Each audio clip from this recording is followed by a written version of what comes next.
মনের ব্যথায় আমি ভালো নাই। প্রেমের মাঝে এত ব্যথায় আগে বুঝি নাই।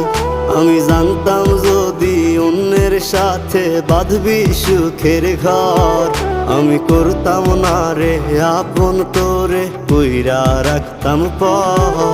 আমি জানতাম যদি অন্যের সাথে বাঁধবি সুখের ঘর,